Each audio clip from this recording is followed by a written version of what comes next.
नमस्कार ओडिशा कनेक्ट को मु मनोरंजन आपण मानकु स्वागत करुछि। ए नारु आपण माने भावी पारुथिबे जे ए कार्यक्रमर उद्देश्य क इंटरनेट एरारे डिजिटल जुगरे ओडिया लोक सेही खबर जानिबा जरूरी जो खबर तांको पई उपयोगी। ओडिया लोक पृथ्वी सहित जोड़ी हेबे। ओडिया लोक भारत वर्षर विभिन्न प्रदेश सहित जोड़ी हेबे एवं सेही सबु खबर गुड़िक आम पाई गुरुत्वपूर्ण। दर्शक बंधु, जो खबर आम जीवन उपरे किछि प्रभाव सृष्टि करिवो, जहाँ जानिबा निहाती जरूरी, जहाँ जानिबा निहाती गुरुत्वपूर्ण। पश्चिमबंगर राजनीति सारा भारत वर्ष रे चर्चा तैयारी करिछि। दर्शक बंधु, चर्चा होउछि किभଳି ममता बनर्जी साइडलाइन हो गले, किभଳି तृणमूल कांग्रेस दुईफाल हो गला एवं ममता टिकेट रे निर्वाचित होइथिबा जणे विधायक किभଳି पार्टी को दुईफाल करदेले। अर्थात ममता बनर्जी चाहूथिले जे लीडर ऑफ अपोजिशन हुंतु, विरोधी दलर नेता हुंतु, तांको निष्पत्ति को विरोध करागला एवं ऋतव्रत बनर्जी जे तांकरी टिकेट रे तृणमूल कांग्रेस रे टिकेट रे निर्वाचित होइतिले, से होउछंती पश्चिमबंगर नुआ विरोधी दलर नेता, जहांक पछरे ममता बनर्जींकर समर्थन नाही।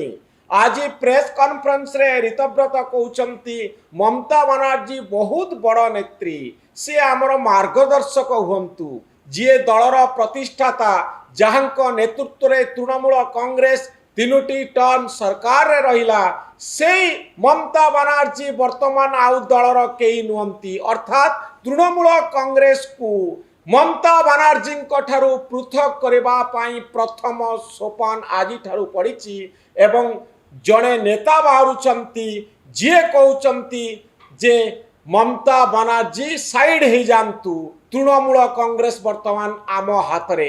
एभली एक स्थिति तैयारी होइछि। दर्शक बंधु, पश्चिमबंग रे ओडिशा कथा आपण जानिथिले, नवीन पटनायक थिले सेही भली जड़े तुंग नेतृत्व, जहांक नेतृत्व रे बिजु जनता दल 24 वर्ष क्षमतार रहिला एवं 24 वर्ष परे जो दिन नवीन बाबू क्षमतार अलिंदर बाहर को पड़े गले, तापर ठारू तांको कथा को आओ मानिबा पाई विधायक माने प्रस्तुत हेले नाही, विशोद्गार करि चालिले, किंतु केही विद्रोह करिनांती। ओडिसा रे पश्चिमबंग रे निर्वाचन सरिबार गोटे मास न पुरुणु विद्रोह हेला एवं तृणमूल कांग्रेस दुई फाड़ हो गला। मो सहित सीत रविदास अछंती। मु आपन को गोटे प्रश्न पचारिबी जे 80 सीट पाइछि तृणमूल कांग्रेस, ए 80 सीट रु 59 जन विधायक से माने अलगा ही गले, 54 जनकर समर्थन रहिले पार्टी दुईफाड़ हो जिवो। अर्थात 2022 मसीह महाराष्ट्र रे जहा हितिला पश्चिमबंग रे सेया होउची। तेणु आपण भाबुचंती कि महाराष्ट्र रे जहा घटितिला पश्चिमबंग रे सेया हला, पार्टी दुईफाड़ हो गला, तृणमूल कांग्रेस दुईफाड़ हो गला। किंतु यार कारण कोन, काहे कि एते संख्या रे विधायक मासे न पुरुणु ममता बनर्जी को छाड़ी देले, या पछरे कारण कोन रहिछि? देखंतु कारणटा बहुत स्पष्ट। कारणटी होउछि ममता बनर्जी कथ निर्वाचन रे पण जानचती गला केते वर्ष हला संपूर्ण अभिषेक बनर्जी को निर्भर करूथुले। ए निर्वाचन विपर्जय परे, जेंति ओडिसा रे निर्वाचन विपर्जय परे बीजेडी दल समस्तंकर क्रोध हला बीके पांडियान को परे। बीके पांडियान किछि नहोती, किंतु अभिषेक बनर्जी से दलर साधारण संपादक। तो तृणमूल कांग्रेस रो अभिषेक बनर्जी जे ओडिसा रे बिजु जनता दल बीके पांडियान सी सेया भलिया लोक को चित्रण होइछि बा तांकर पे दल विपर्जय हला। जो बीके पांडियान सांसद नुहंती, विधायक नुहंती, दलर केही नुहंती, किंतु अभिषेक बनर्जी 3 थर सांसद, दलर साधारण संपादक। किंतु कथा होउछि जे तांकरी कथा अनुसार सी आईपैक सब विवाद करदेले, सी मान से दल हारिला। जते टार्गेट तांक विरुद्ध रे हेला बहुत सेही सके जे हेला ता भी नुआ। तो 59 जन विधायक कोन अभिषेक बनर्जी को पई छाडिले? नहीं सेटा होउछि बहाना, सेटा होउछि गोटे बहाना। किंतु असल कारण हैला जे बीजेपी जे शासन क्षमता रे आसीछि, शुभेंदु सरकार बीजेपी, सी बीजेपी तृणमूल कांग्रेस विधायक मान को कही ତମେ ମମତା ବାନାର୍ଜୀ କି ନ ଛାଡ଼ିଲେ ତମମାନଙ୍କ ଘରେ ତମମାନଙ୍କ ଉପରେ କାର୍ଯ୍ୟାନୁଷ୍ଠାନ ହେବ, ଜେଲ୍ ଯିବ।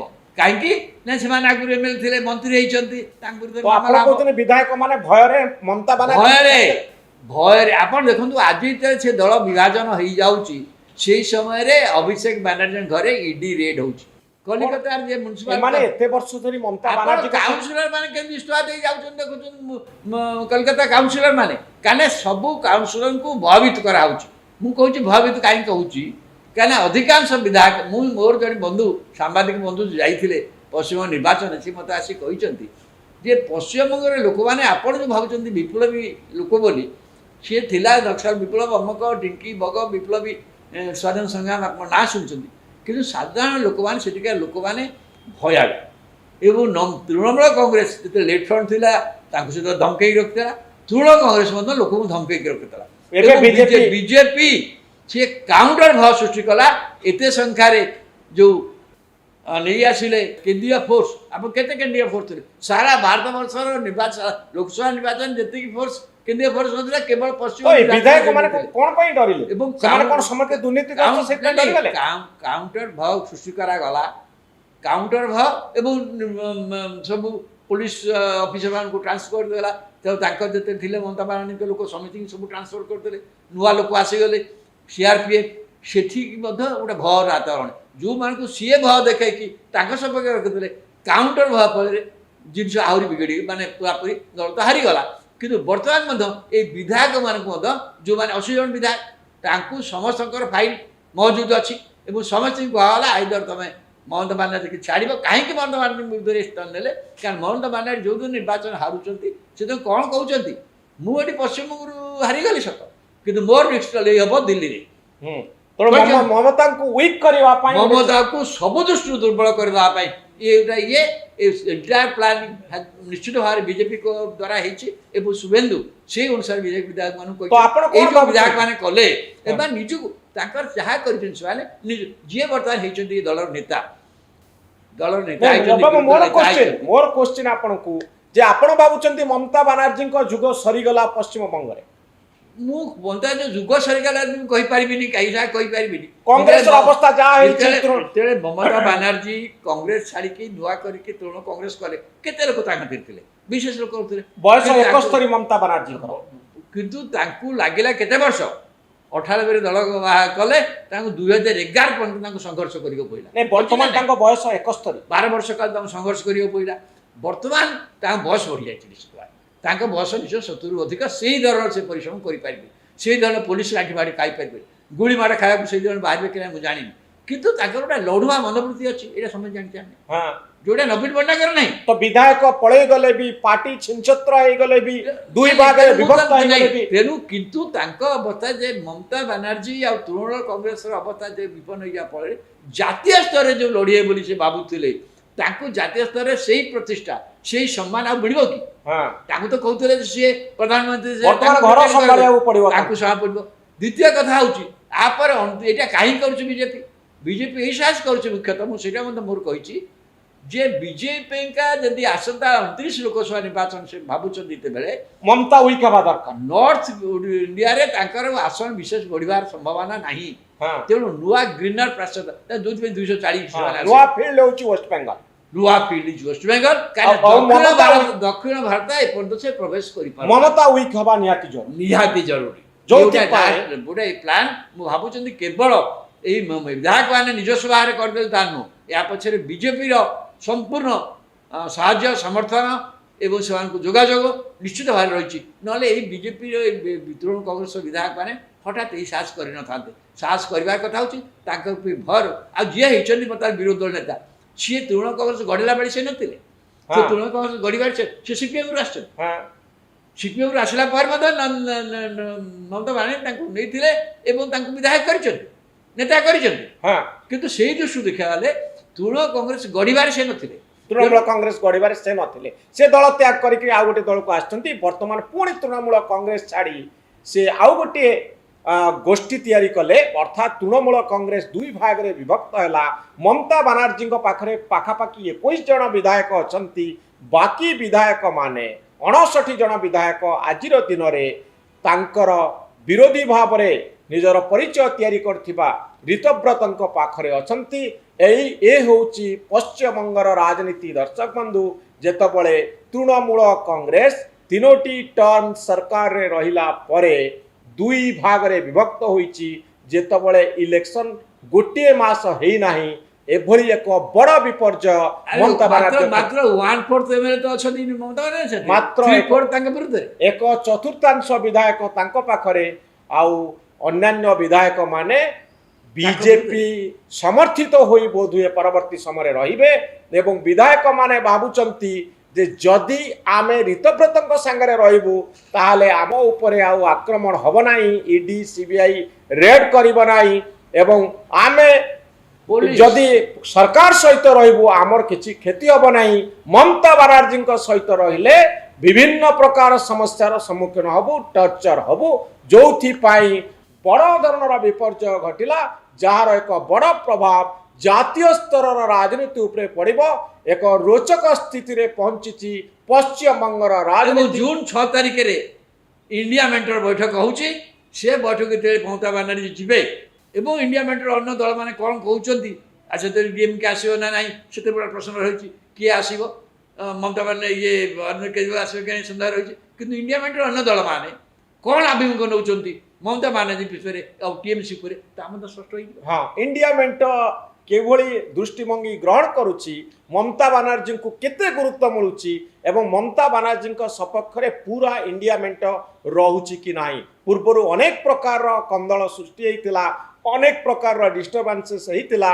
ମମତା ବାନାର୍ଜୀ ଭାବୁଥିଲେ ଯେ ଏଥର ଯଦି ମୁଁ ଜିତେ ତାହେଲେ ମୁଁ ପ୍ରଧାନମନ୍ତ୍ରୀ ପଦବୀ ପାଇଁକି ଦାବିଦାର ବନିବି, ଇଣ୍ଡିଆ ମେଣ୍ଟର ନେତୃତ୍ୱ ନେବି, ନରେନ୍ଦ୍ର ମୋଦି ଏବଂ ବିଜେପିଙ୍କୁ ହଟେଇବା ପାଇଁ ଚେଷ୍ଟା କରିବି।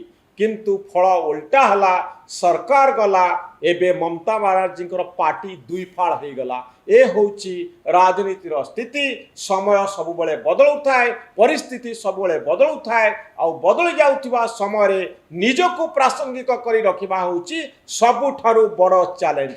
ଏ ଚ୍ୟାଲେଞ୍ଜ ମମତା ବାନାର୍ଜୀଙ୍କ ପାଇଁ ଆସିଛି 71 ବର୍ଷ ବୟସରେ, ଯେତେବେଳେ ତାଙ୍କୁ କୁହାଯାଏ ମାଟିର ମମତା ବୋଲି, ଯେ ସେ ତୃଣମୂଳ ସହିତ ଥାନ୍ତି, ଲୋକଙ୍କ ସହିତ ଥାନ୍ତି, ଗ୍ରାସରୁଟ୍ ଲେଭେଲର ପଲିଟିକ୍ସ ସହିତ ଥାନ୍ତି। କିନ୍ତୁ ଏବେ ତାଙ୍କ ପାଇଁ ନୂଆ ଚ୍ୟାଲେଞ୍ଜ ଆସିଛି, ସିଏ ଗଢ଼ିଥିବା ଦଳକୁ ବଞ୍ଚେଇବା ପାଇଁ, ତୃଣମୂଳ କଂଗ୍ରେସକୁ ବଞ୍ଚେଇବା ପାଇଁ। କ'ଣ କରିବେ ମମତା ଆଗାମୀ ଦିନରେ ଜଣାପଡ଼ିବ। ବହୁତ ଧନ୍ୟବାଦ ଶ୍ରୀଯୁକ୍ତ ରବି ଦାସଙ୍କୁ। ସାରା ବିଶ୍ୱରେ ଏହାର ପ୍ରଭାବ ପଡ଼ିବ। ଭାରତ ଉପରେ ଗହମ ଆମଦାନୀର ଚାପ ପଡ଼ିବ। ମଧ୍ୟପ୍ରାଚ୍ୟରେ ଏଲ୍ ନିନୋରେ ପୂର୍ବ ଆଫ୍ରିକାରେ ବନ୍ୟା, କିନ୍ତୁ ୟେମେନ୍ ଏବଂ ସିରିଆରେ ମରୁଡ଼ି ଆସିବାର ଯଥେଷ୍ଟ ଆଶଙ୍କା ରହିଛି। ଖାଦ୍ୟ ଅଭାବ ଯୋଗୁଁ ଯୁଦ୍ଧ ତୀବ୍ର ହୋଇଥାଏ, ସଙ୍କଟ ବଢ଼ିଥାଏ ଏବଂ ଗୋଷ୍ଠୀ ଯୁଦ୍ଧ ମଧ୍ୟ ଦେଖିବାର ଯଥେଷ୍ଟ ସମ୍ଭାବନା ରହିଛି। ଭାରତକୁ ତୈଳ ଦର ବୃଦ୍ଧି ଆଉ ସମୁଦ୍ରପଥ ସୁରକ୍ଷା କ୍ଷେତ୍ରରେ ମଧ୍ୟ ଏହା ଏକ ଚ୍ୟାଲେଞ୍ଜ ତିଆରି କରିବା ଦର୍ଶକ ବନ୍ଧୁ। ଖାଦ୍ୟ ମୁଦ୍ରାସ୍ଫୀତି ହେଲେ ସରକାର ରପ୍ତାନି ବନ୍ଦ କରିପାରନ୍ତି। ବାଂଲାଦେଶ, ଶ୍ରୀଲଙ୍କା, ନେପାଳରେ ଖାଦ୍ୟ ସଙ୍କଟ ଦେଖାଯାଇପାରେ ଏବଂ ରାଜନୈତିକ ଅସ୍ଥିରତା ବଢ଼ିପାରେ। ପାକିସ୍ତାନରେ ମରୁଡ଼ି ହେଲେ ସୀମାରେ ଟେନସନ୍ ବଢ଼ିପାରେ।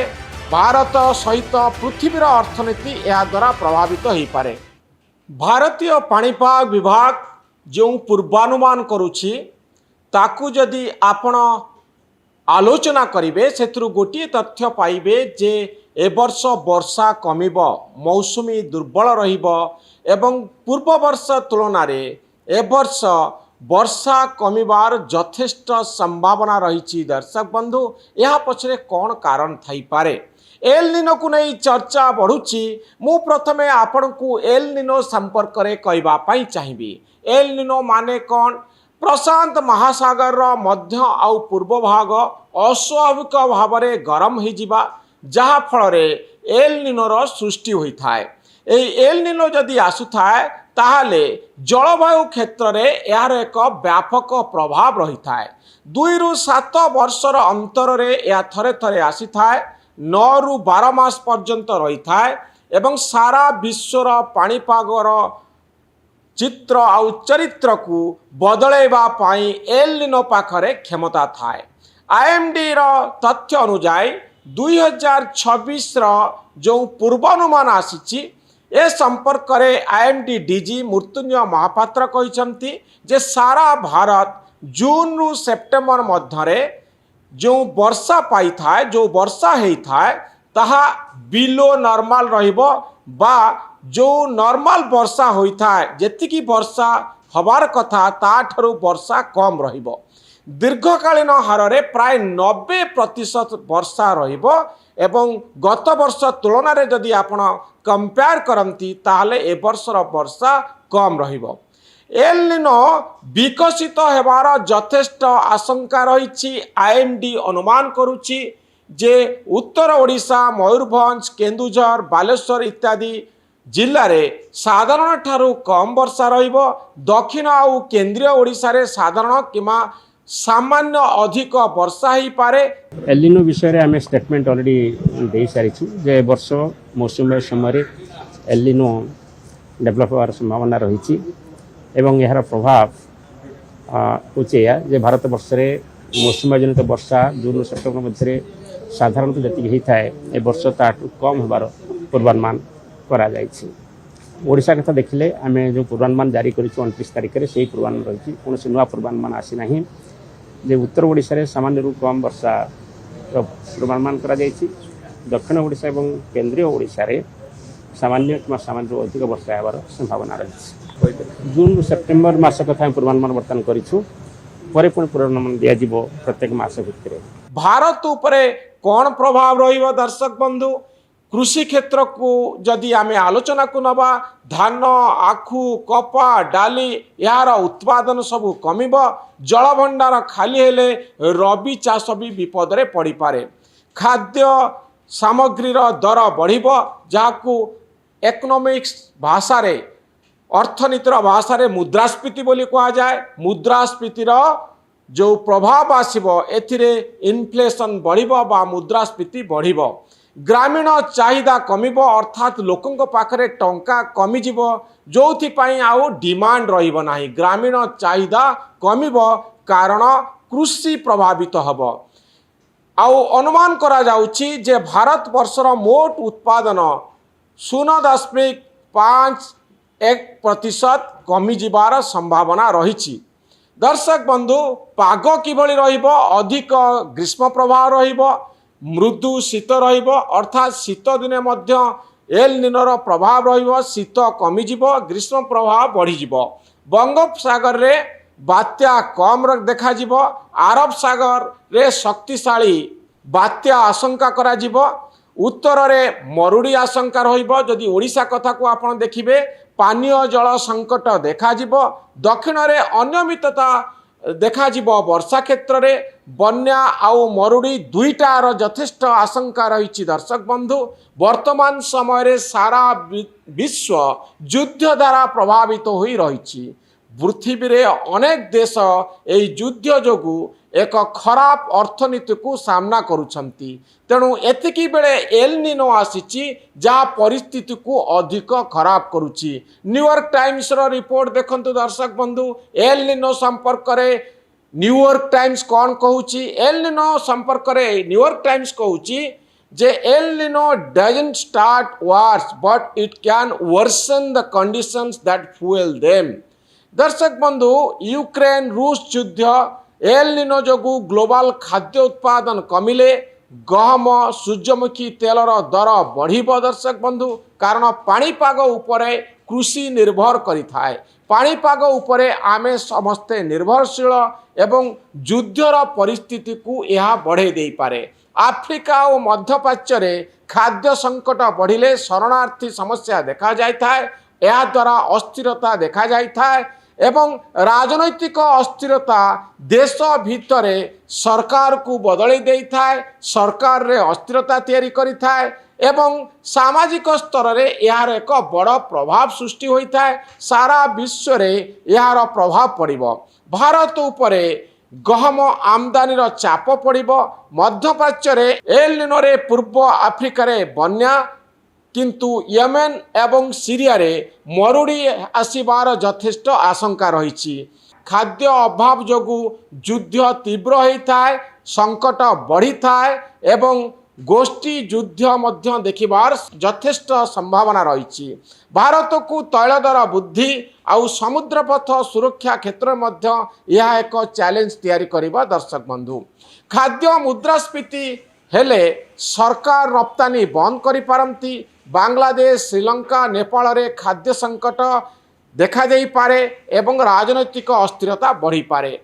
ପାକିସ୍ତାନରେ ମରୁଡ଼ି ହେଲେ ସୀମାରେ ଟେନସନ୍ ବଢ଼ିପାରେ। ଭାରତ ସହିତ ପୃଥିବୀର ଅର୍ଥନୀତି ଏହାଦ୍ୱାରା ପ୍ରଭାବିତ ହୋଇପାରେ। ଦର୍ଶକ ବନ୍ଧୁ, ଯେଉଁ ଝଟକା ଆସିବ ସେ ଝଟକାକୁ ସହଜରେ ଚ୍ୟାଲେଞ୍ଜ କରିବା କଷ୍ଟକର ହୋଇପାରେ। ତୈଳ, ଗ୍ୟାସ୍, ସାର, ଖାଦ୍ୟ ଦର ଏକାଠି ବଢ଼ିଲେ ବିକାଶଶୀଳ ଦେଶ ଉପରେ ଋଣର ଭାର ବଢ଼ିଥାଏ। ବିଶ୍ୱ ଉପରେ ଅନେକ କ୍ଷେତ୍ରରେ ଏହାର ପ୍ରଭାବ ସୃଷ୍ଟି ହୋଇପାରେ। ପେରୁରେ ବନ୍ୟା, ମାଛ ଉତ୍ପାଦନ ନଷ୍ଟ ହେବାର ଯଥେଷ୍ଟ ଆଶଙ୍କା ରହିଛି। ଅଷ୍ଟ୍ରେଲିଆକୁ ଯଦି ଆପଣ ବିଚାର କରିବେ, ମରୁଡ଼ି ଏବଂ ଜଙ୍ଗଲରେ ଅଧିକ ନିଆଁ ଲାଗିପାରେ।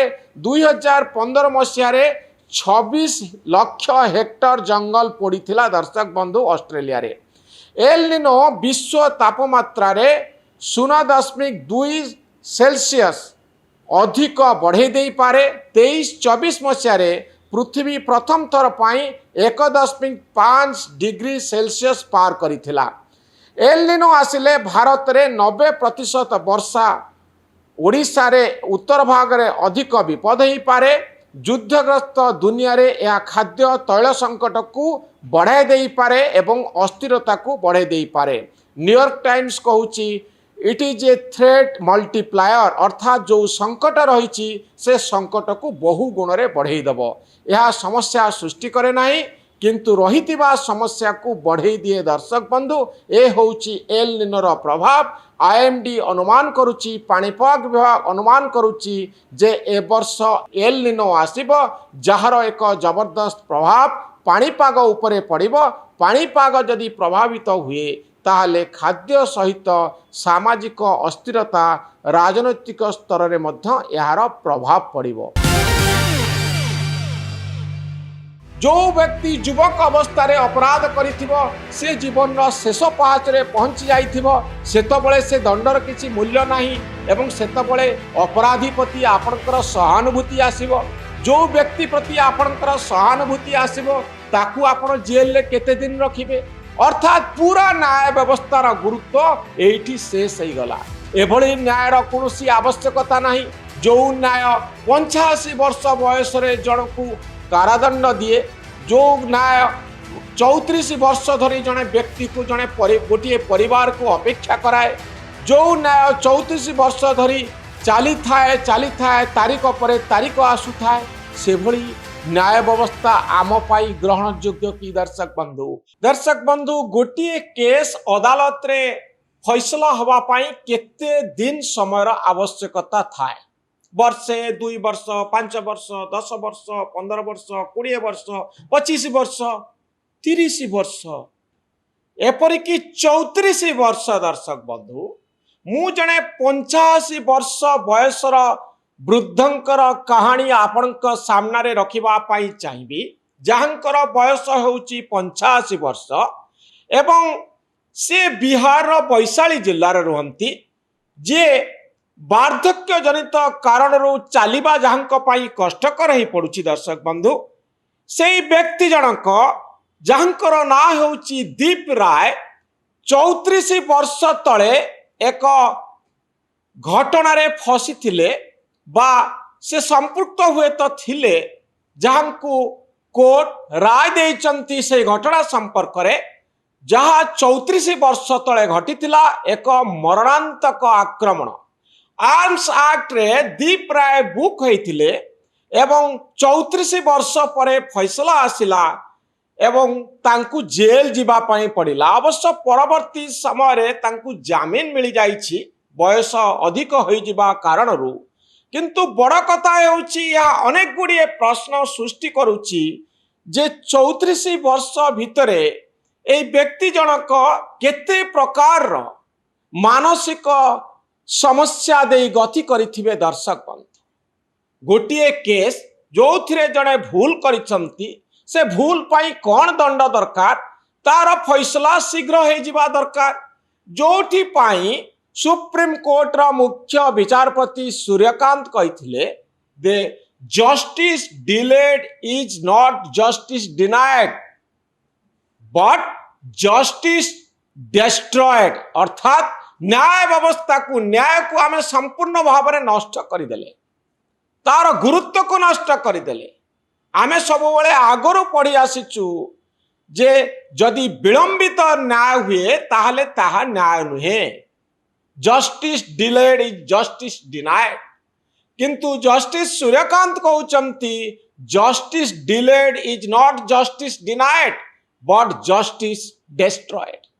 दर्शक बंधु 42 वर्ष तलर पीआईएल एबे भी सुप्रीम कोर्ट रे पड़ी रही 50 वर्ष रु अधिक समय धरी अनेक मामला पड़ी रही कलकत्ता हाईकोर्ट रे मध्य अछि ओडिशा रे मध्य अछि भारत वर्षर अनेक प्रदेश रे से एका कथा जोथि पाई आपण से चर्चित हिंदी फिल्म रो डायलॉग टी सुनिथिबे तारीख पे तारीख अर्थात केवल तारीख पड़े समस्यार समाधान हुएनी कोर्ट रे फैसला आसेनी ए होची भारतर जुडिशियरी रो अवस्था अवश्य सेतिपाई आमर पुलिस इन्वेस्टिगेशन दायी आमर आईनी व्यवस्था रे रहिथिबा एडवोकेट माने केउ भूमिका नियमती ता मध्य गुरुत्वपूर्ण अनेक केस रे अपराधी माने अभियुक्त माने फेरार हो जाती अनेक केस रे एडवोकेट मिलती नाही अनेक गुड़े त्रुटि विच्युति रही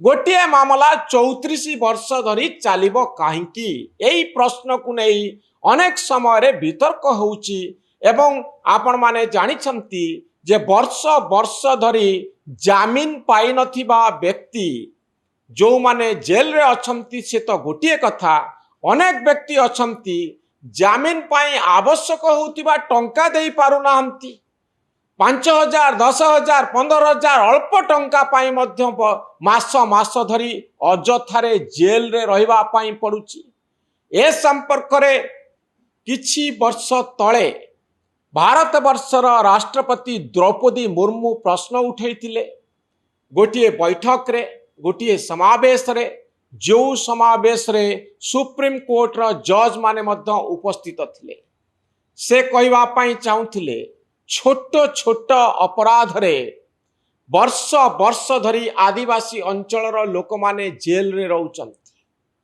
दर्शक बंधु आमर जेल गुड़िक ओवर क्राउडेड जेतिकी लोक रहिबा कथा ताठारु अनेक अपराधी अभियुक्त ता भितरे अछंती जहा फल जेल भितरे निश्वास मारिबा कष्टकर हो पड़ुची बहु समय ह्यूमन राइट्स ऑर्गेनाइजेशन गुड़िक प्रश्न उठाती मानविक अधिकार संपर्क रे भारत वर्षर जेल गुड़िक किभली नरकरे परिणत होउची ए प्रश्न आसे तार कारण होउची विचार व्यवस्था रे जो अहेतुक विलंब जोथि पाई 85 वर्ष बयस रे 1991 मसीहार क्राइम आज तार फैसला होउची। दर्शक बंधु आउ जीवन रो शेष पहाच रे जणे जेल जाउची ए किभली कथा यह आम गणतंत्र प्रति एक अपमान कि नुहे ए संपर्क रे अधिक चिंता करिबा जरूरी।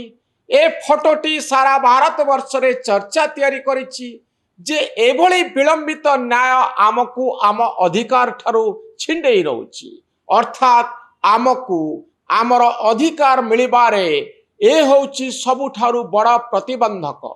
जदि किछि दोष बाहरिला जणे जदि किछि अपराध कला से अपराधर शास्ति ताकू तुरंत दिया जाऊ। जो माने विक्टिम अछंती जो माने अपराध द्वारा प्रभावित होइचंती से माने केते दिन अपेक्षा करिवे। गोटिए मर्डर केस रे जणे विक्टिमाइज हेछि तार परिवार दुख रे अछंती तांकू जदि 32 वर्ष 33 वर्ष 34 वर्ष अपेक्षा करिया पई पड़िबो सेतबेलकू दुनिया बदली जाइथिबो ए प्रकार न्यायर आवश्यकता नथिबो एवं जो व्यक्ति युवक अवस्था रे अपराध करिथिबो से जीवन रो शेष पहाच रे पहुंची जाइथिबो सेतबेले से दंडर किछि मूल्य नाही एवं सेतबेले अपराधी प्रति आपनकर सहानुभूति आसीबो। जो व्यक्ति प्रति आपनकर सहानुभूति आसीबो ताकू आपण जेल रे केते दिन रखिबे अर्थात पूरा न्याय व्यवस्थार गुरुत्व एठी शेष हो गला। एभली न्यायर कौनसी आवश्यकता नहीं जो न्याय 85 वर्ष बयस जन को कारादंड दिए, जो न्याय 34 वर्ष धरी जड़े व्यक्ति को जड़े गोटे परिवार को अपेक्षा कराए, जो न्याय 34 वर्ष धरी चली थाए तारीख पर तारीख आसु थाए, से भली न्याय व्यवस्था आम पाई ग्रहण योग्य कि दर्शक बंधु या उपरे अधिक चिंता हवा जरूरी। यही 85 वर्ष बयसर यही व्यक्ति जनक सारा भारत वर्षर जुडिशियरी पाई विचार व्यवस्था पाई एक नुआ आह्वान तैयारी करिसंती। ए संपर्क रे अधिक चिंता करिबा पाई भाबिबा पाई नुआ दिग्दर्शन पाई एबे समय आसीची दर्शक बंधु। विलंबित न्याय न्याय नुहे, विलंबित न्याय व्यवस्था को प्रभावित करे, व्यवस्था को नष्ट कर दिए। ए होची एई कहानीर सारांश।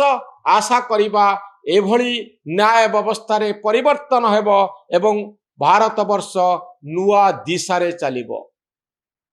आज पाई कार्यक्रम को एट रखिबा। आपण मानकु धन्यवाद। न्यूज रूम सहित जोड़ी हुंतु, आम चैनल को सब्सक्राइब करंतु, आम भली सांबादिक मानकु उत्साहित करंतु। धन्यवाद, नमस्कार।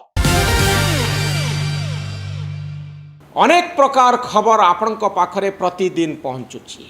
आपण जदि डिजिटल प्लेटफॉर्म को जिबे बहु प्रकार खबर आपणक मन को विषादग्रस्त करिवो।